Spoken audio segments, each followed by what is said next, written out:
नमस्कार. मी प्रवीण ओरक, पत्रकार. आजच्या या आपल्या चर्चेमध्ये जे आजच्या देशामध्ये जे राजकीय आणि सामाजिक जे वादळ देशामध्ये आज चालू आहे. प्रथमतः जो एक प्रामुख्यानं जो मुद्दा आहे तो जो मतदार यादीचा जो सध्या जो घोळ चालू आहे त्या संदर्भातला जो महत्त्वाचा जो मुद्दा आहे त्या संदर्भात आपण या आजच्या टॉपिकमध्ये आपण चर्चा करूया.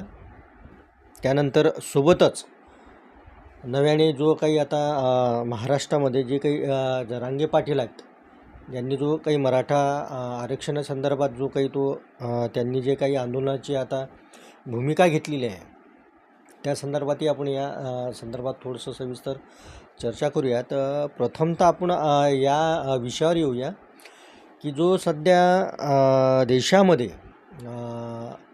जो मतदार यादीचा घोळ म्हणा किंवा EVM मशीनचा जो घोळ म्हणा, हा प्रामुख्याने सातत्याने वारंवार जनतेच्या मनामध्ये एखादा तो एक प्रश्न जो आहे, म्हणजे जे त्यांना आपल्या मताचं किंवा मग आपली जी क्लॅरिटी आहे तर त्यांना तो प्रश्न पडणारच आहे. त्यामुळे निवडणूक आयोगाने या संदर्भात एकदम पारदर्शकता ठेवून जनतेसमोर आपली भूमिका ही स्पष्ट केली पाहिजे. तर या संदर्भात जर निवडणूक आयोगाने आपल्या भूमिका स्पष्ट केल्या तर जनतेला जे शंका आहे, कुशंका आहेत त्या निघून जातील.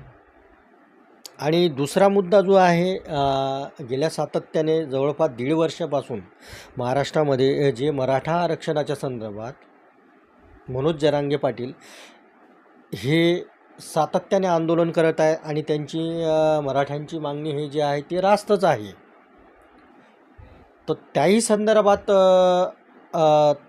सरकारने जो योग्य आरक्षणाच्या संदर्भात म्हणा किंवा काय तोडजोड करता येईल किंवा कसं असते, एखादा समुदाय जर एवढ्या मोठ्या लाखोच्या संख्येने जर एकत्रित येऊन त्यांच्या मागणीसाठी जर लढा लढत असेल तर साहजिक सरकारनं जनतेचा विषयी त्यांनी काहीतरी त्या गोष्टीचा विचार गांभीर्यानं करायलाच हवा.